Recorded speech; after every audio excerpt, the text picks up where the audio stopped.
voice of Stockton.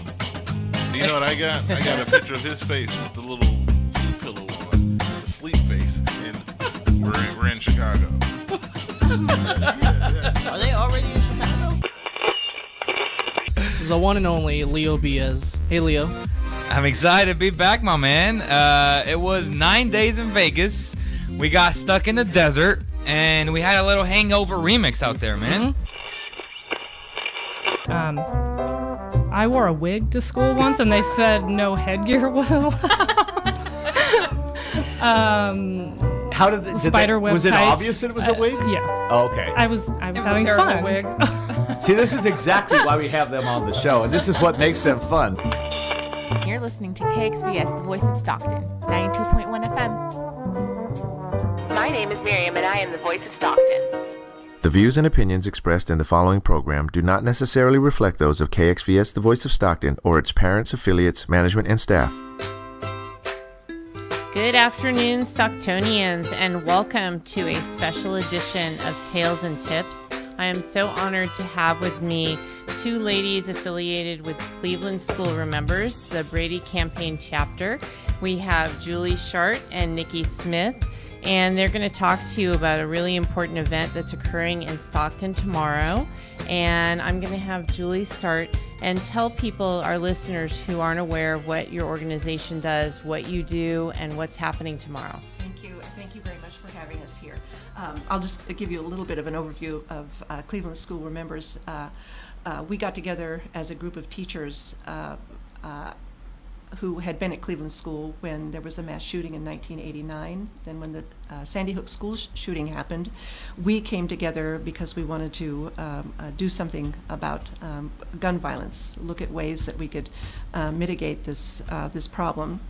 And so we have all kinds of outreach. We work on legislation, we participate in community events, we have rallies.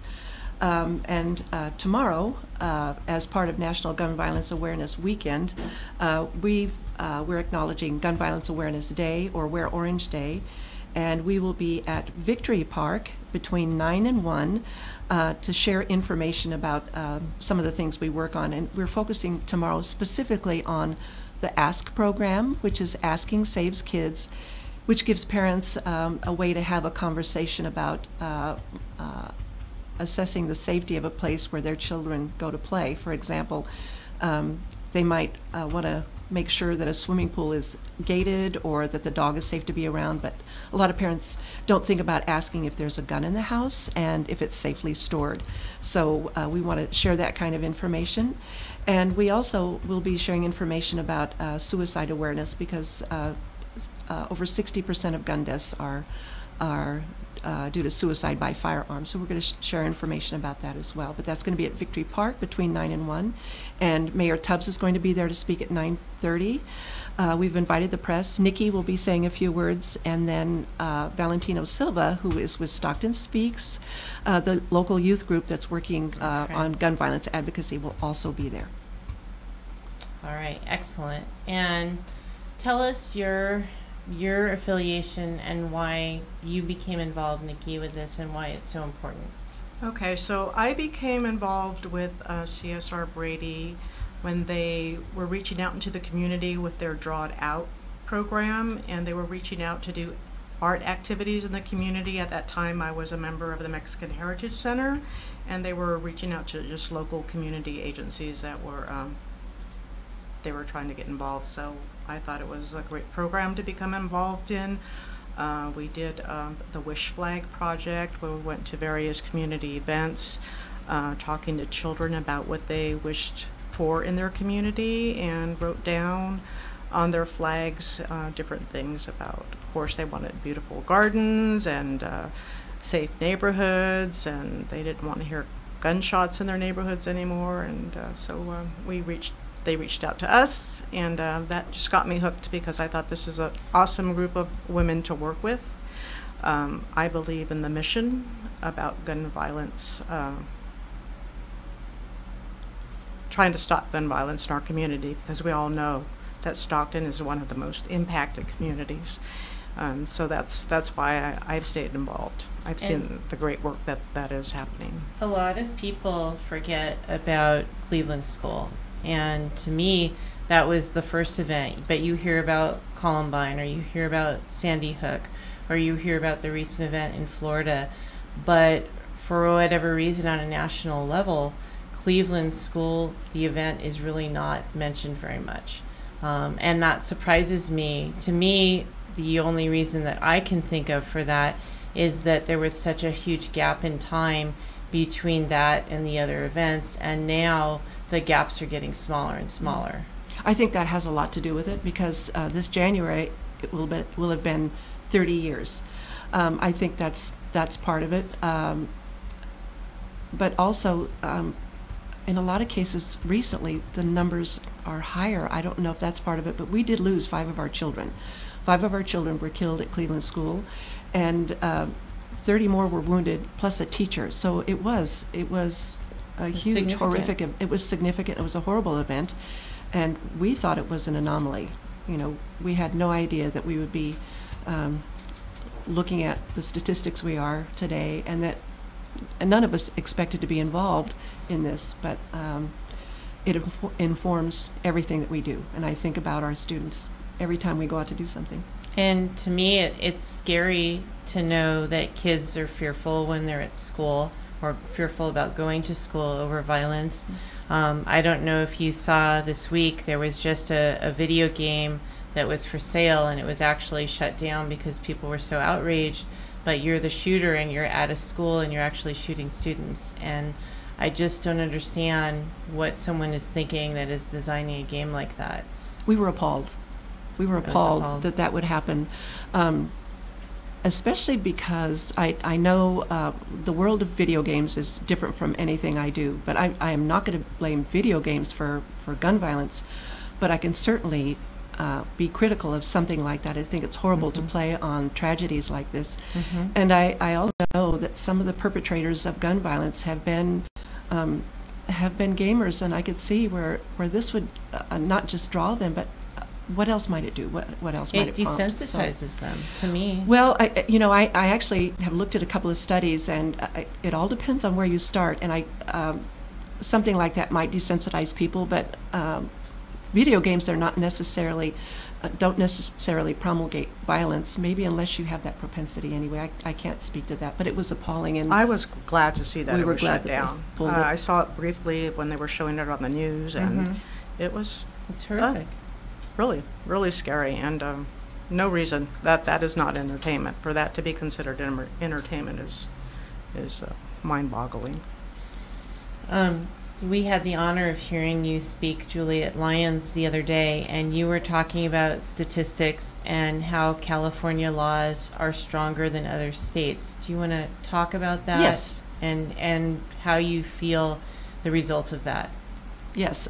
California is among several states that have strong gun laws, and California laws are now acknowledged as being the strongest. And as a result, over the last couple of decades, we've seen the incidence of gun violence go down, fatalities due to gun violence, and we feel that it's directly related to the gun laws that we have. And there are other states that also have strong gun laws, and you see that the incidence of gun violence is less than in the other states. I also brought up the statistics comparing Hawaii with Wyoming, and Hawaii, first of all, one of the things that some people consider is the expense of gun violence. It's very expensive because of the impact it has on, or the draw it takes from the medical field responding to gun violence, for law enforcement, trials that happen, and then all the support that survivors need afterwards. So it works out to be about $700 per person in the United States. Wow.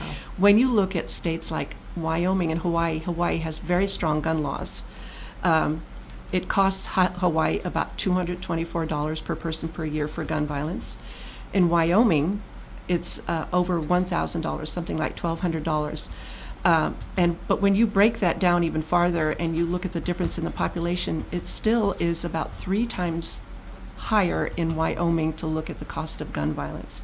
So we like to think that there is a correlation, that the strong gun laws do affect the incidence of gun violence.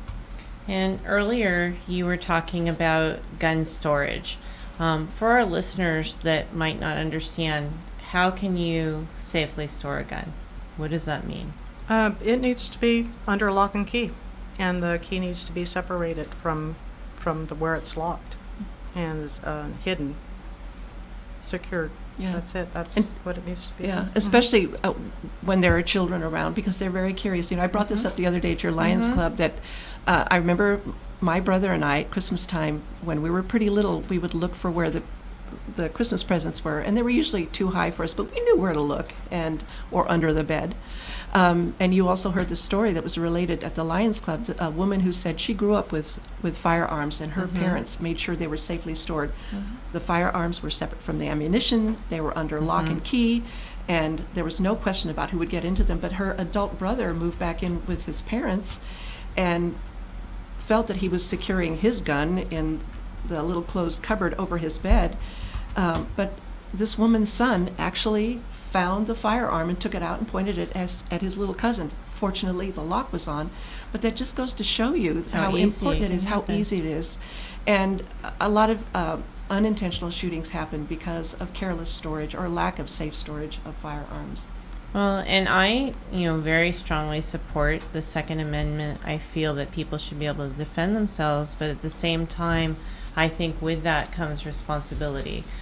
Just like what you said, having the gun under lock and key, having the ammunition separate, and not having kids having contact unsupervised. Yeah. I mean, if you think about it, we regulate what age can you drive a car. We regulate what age you can vote, what age you can buy alcohol, but we don't regulate what age that you can handle a gun. And to me, our children are valuable. We need to do everything that we can to protect them. Yeah. Well, we feel that children, every life is valuable, and we also support a person's right to have a firearm to protect herself or himself or her household. However, when you look at the statistics, and we, as teachers, we learn how to use data and statistics, and we're very careful about where we get our statistics. Most of them come from the Giffords Law Center to Prevent Gun Violence, and they have a lot of experts who work on these things, and they've looked at the stories that are told by these statistics over time. But a gun kept in the home is more likely to be involved in a fatal or non-fatal unintentional shooting, criminal assault, or suicide attempt than to be used to injure or kill somebody in self-defense. So it might be, that once in a while having a firearm will protect you, but statistically there's more a chance of doing damage to yourself or some innocent person in your household. So we need to think about those things. And then when we use this statistic, maybe it's just encouraging a family to be more careful about how they store their firearms, and making sure that that it's a safe lock. We, as Cleveland School Remembers, we were shown some trigger locks. You remember that? And it's just a loop with a lock that theoretically would keep you from firing a gun, but it could be undone with a paper clip. So if you're going to purchase a firearm, it's important that you store it safely and keep it under a code, and make sure you know who has that code and that person is a safe user of firearms. Right, and we agree, with the Second Amendment. People have the right to bear arms, but some people don't, and the criminals don't. And that's what we believe. That's why there are laws to keep those people, those criminals, that, and 93% of voting Americans agree with us that there should be background checks. Not everyone should own a gun. There are people out there, people involved in domestic violence that shouldn't have a gun. People that have done crimes. The risk is too high. Right. So 33,000 deaths a year in America. That is what we're facing. 33,000 deaths a year due to gun violence. That is unacceptable. That's huge. That's huge. I mentioned earlier as well that over 60% of those are suicide by firearm, and we know that a firearm is much more lethal than other means of suicide. So when a person uses a gun for suicide, it's more likely that person is going to die from that attempt, less likely if another means is used. And 90% of the people who survive an attempt don't attempt it again. So for a lot of people, it's been brought up that this is a mental health issue, and granted it might be, but it's certainly, we don't want to stigmatize the mentally ill by using a broad brush. Most people who are mentally ill do not commit crimes. However, if you look at some momentary mental illness where you're heartbroken, you're angry, or a crisis, you just kind of want to give up, and you use a firearm, then you're not going to get a second chance. So we just want people to be aware of that. That leads to another thing we support, which is in California it's called the Gun Violence Restraining Order. You might have heard of it as ERPO, or the Extreme Risk Protective Order, that a lot of states have implemented, and that a lot of us would like to make a national effort. And all this means is that if you live in a household where there is somebody, and you have firearms, but there's somebody in the household who you think might be a danger to himself or herself, if they get hold of that firearm, you can actually call the police, who can then go to a judge to get a warrant to temporarily remove that firearm until that crisis is stabilized. And then the period of time where the firearm is taken and kept, that could be extended. But the law, California has good laws, but they crafted them very carefully and had really top legal minds write these laws that have withstood challenges by the NRA, their lawyers. So ours always seem to stand up in court. The Gun Violence Restraining Order was very carefully put together to do just what it's meant to do. The incident that happened 4 years ago in Isla Vista, when that young man shot several students, killed his roommates. His parents asked for intervention by the police, but the police by law could not do anything. This is meant to address that could have been prevented if that was in place. Yeah. And it's about saving lives. It's not about taking freedom away, but making preemptive smart choices. Yes. So that we aren't losing right. people. Not at all. We mentioned Stockton Speaks, and one of our youth, a young man named Daniel Reyes, just graduated from Ben Holt Academy, and his senior project was on the Second Amendment. He comes from a family of shooters. He knows how to handle a firearm. He knows about it from the point of view of a sportsman and a hunter. But he's come to the meetings, and he pointed at our flyer, but he said, I support this. He supports a strong background check because he understands what it means to be a responsible gun owner, but he also knows that that it's important to public safety that we know who's handling the firearms. Definitely. Yeah, another thing that we're for is a ban on assault weapons, because there's really no reason for anybody to have that type of firepower. I mean, we all saw what happened in Las Vegas. Yes. You know, that's just too much for one person. There's a difference between mass killings and protecting yourself. You don't need that kind of firepower. You can't purchase a bomb. You can't purchase a hand grenade. You can't purchase a tank. I do think there Not needs legally. to be legally.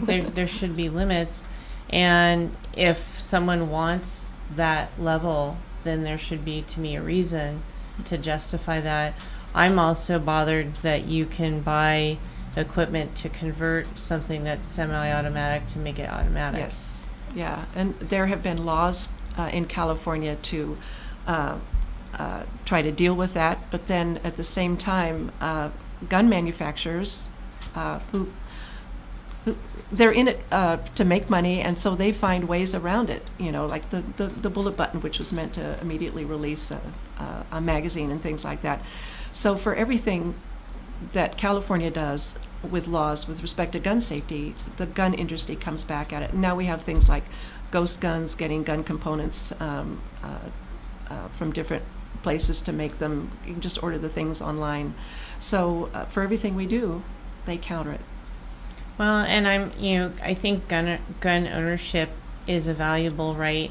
Earlier I said I support the Second Amendment, but I also think that there should be training that goes with that so that people know proper handling of a gun, how to arm it, how to disarm it, yes, and things like that, just similar to driving a car. Yeah. I mean, you need to have a license to do that. And you have to renew your license on a regular basis. And again, to me, it's not about taking away freedom. It's about protecting people, Yeah. innocent people, from being victims, unintentional victims. And it's unfortunate to me that there are so many shootings. With the episode in Florida, what's exciting about that is to see the youth standing up and fighting now for the first time. That was an inspiration. That was truly an inspiration to see the voices of those young, intelligent, articulate people, and that it just blew across the country and inspired even the youth here in Stockton. Yes. So that And was Valentino was big. I interviewed him here right before the event he had, and I hope that we have more events like that. And to me, it's about informing people. I know that you ladies are short on time. Is there anything else you'd like to add? Well, I also want to talk a little bit more about the statistics, and Parkland has been very important. I think things like Parkland, the mass shootings, make people aware of gun violence, but we also need to remember what's happening on our own streets and our own neighborhoods. Firearm homicide is the leading cause of death for African Americans ages 1 to 44. African Americans make up nearly 13% of the U.S. population, but in 2009 they suffered almost 24% of all firearm deaths. It impacts domestic violence. If there's a gun in the house and there's a domestic violence issue, women are much more likely to be killed. So our youth, women, young men of color are highly impacted about this. So we don't want to forget the stories that are told by their circumstances as well. And I think that's a really important point. Actually, that's a statistic that I was not aware of. I hadn't heard that before. And I mean, to me, that's critical with the makeup of our community in Stockton, especially certain parts of Stockton. And again, we want our people to be safe. We want our people to be protected. That's true. Yeah, the young Lore family, that was a heartbreaker, another heartbreaker. A 5-year-old. Yes, that was horrible. The mom and dad. With a drive-by shooting, and then 2 other people were wounded as well. And then Melanie Martinez, the 3-year-old, in a drive-by. It's just heartbreaking. Something has to be done. It's got to stop. Well, I thank you. I'm excited that you guys are making the effort to have an event tomorrow at Victory Park. And do you want to tell again just the times? It's at Victory Park, probably on the west side of the park, away from the other event that's going on. There's 2 events going on. Look for us. We'll be wearing orange shirts. Yeah, and we'll be there from 9 to 1. We're having Mayor Tubbs will be there at 9:30, and so will Valentino from Stockton Speaks and our group there. Wonderful. To give more information. We hope the press is there to cover it too, because this is important. It's a positive thing that people can do, is talk to families about gun safety and things like that. Yes, and the other thing I like that you brought up is that you have mentioned several things that one person can do to help to make a difference. And I love the Ask campaign, because people don't think about that. Right. When their kids are having sleepovers or parties, they don't think about asking, is there a gun here and is it safely stored? Right, yes. That, and there will be other things that we can share with the public about what they can do as far as making phone calls and writing letters too. So awesome. But Great. Thank you very much for inviting us. And thank you for being here today. Yeah. Thank you. All right, and I'm going to sign off. I am the voice of Stockton. You are the voice of Stockton. We are the voice of Stockton. Let's make it a great day. All right, and Dawn is in the other room.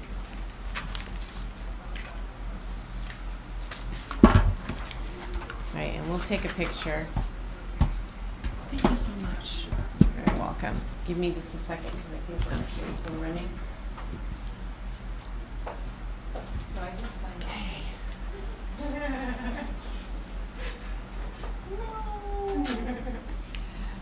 You have a